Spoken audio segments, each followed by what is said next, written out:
अस्सलाम वालेकुम।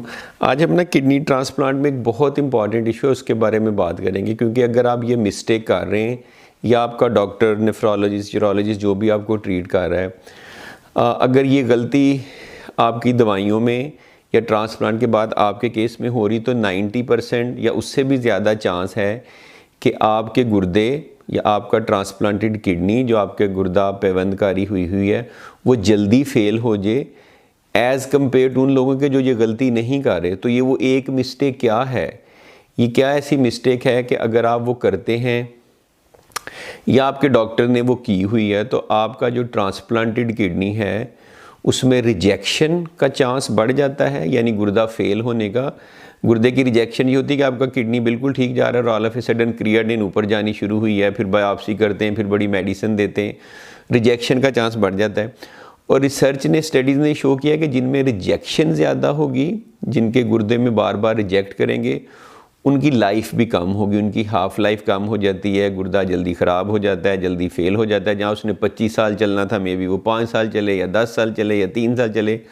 तो इतने लोग हैं पाकिस्तान में जिनमें गुर्दों की पेवंदकारी हुई है, गुर्दे का ट्रांसप्लांट हुआ। अब इतने पैसे लगाते हैं, बड़ी मुश्किल से डोनर अरेंज होता है, आपका कोई फैमिली मेम्बर देता है उसको, वो भी अपना गुर्दा आपको देता है। फिर उसके बाद अगर आप ये सिंपल सी मिस्टेक ना करें तो आपका बहुत ज़्यादा चांस है कि आपका गुर्दा ज़्यादा लंबा अरसा चले, उसमें रिजेक्शन ना हो, मसले ना हो, कॉम्प्लिकेशंस ना हो। तो आप सोच रहे होंगे वो क्या गलती है जो इतने लोग कर रहे हैं। वो मेरे ख्याल में और भी गलतियाँ हैं, there are many other mistakes जो लोग कर रहे हैं, वो उस पर भी बात करते हैं। लेकिन ये जो मेरी ऑब्जर्वेशन के मुताबिक है कि अब पूरी दुनिया में एक स्टैंडर्ड ऑफ केयर इस्टेब्लिश हो चुका है कि पोस्ट ट्रांसप्लांट जो गुर्दे के मरीज़ में 3 दवाइयाँ हैं, जिसमें एक स्टीरॉइड्स हैं, प्रेडनिसोलोन या डेल्टाकॉर्टल, ये एक दवाई है, ये होनी चाहिए। दूसरे नंबर पे उसको सेलसेप्ट या एमएमएफ के नाम से माइकोफेनोलेट मॉफेटेल एक दवाई है, वो होनी चाहिए। तीसरे नंबर पे टेक्रोलोमस एक दवाई है CNI क्लास के अंदर से, वो होनी चाहिए। ये 3 दवाइयों के साथ बेस्ट आउटकम है, कम रिजेक्शन है, गुर्दा ज़्यादा देर चलता है। पाकिस्तान में बहुत सारे पेशेंट अभी भी जो पुराना रेजिमेंट था जिसमें साइक्लोस्पोरन थी, न्यूरल के नाम से आती है, बायोरल के साइक्लोस्पोरन उसका एक्टिव इंग्रेडिएंट है, वो ले रहे हैं। साइक्लोस्पोरन से रिजेक्शन ज़्यादा होती है, कॉम्प्लिकेशन ज़्यादा होती है, गुर्दा कम चलता है।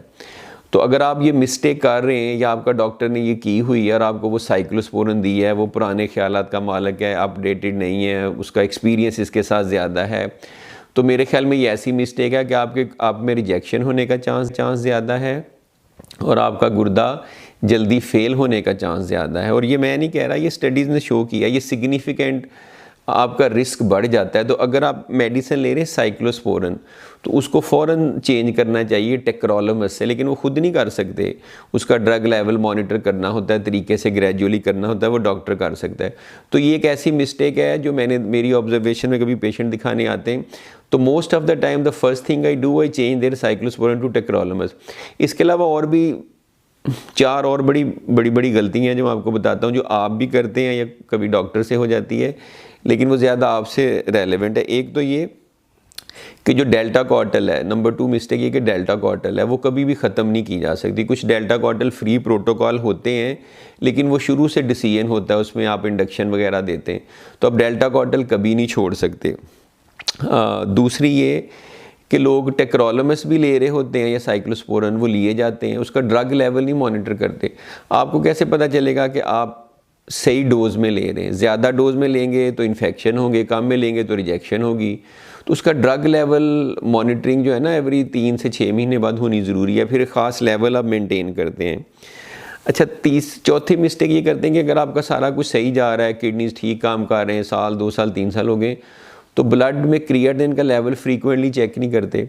मेरी उसमें रिकमेंडेशन ये कि आप मंथली लेवल चेक करें, चाहे आपके किडनी ठीक भी जा रहे हैं। क्योंकि अगर आप 2 या 3 महीने बाद करेंगे और खुदा ना खास्ता सपोज करो आज आपने करवाया, वो लेवल ठीक है, अब आपने फिर 3 महीने बाद कराया है, तो पहले करवाने के कोई दूसरे तीसरे चौथे हफ्ते या दिन बाद वो क्रिएटिनिन ऊपर जानी शुरू हो गई है, तो आपको 3 महीने लगेंगे फाइंड आउट करने में कि आपकी क्रिएटिनिन ऊपर जा रही थी।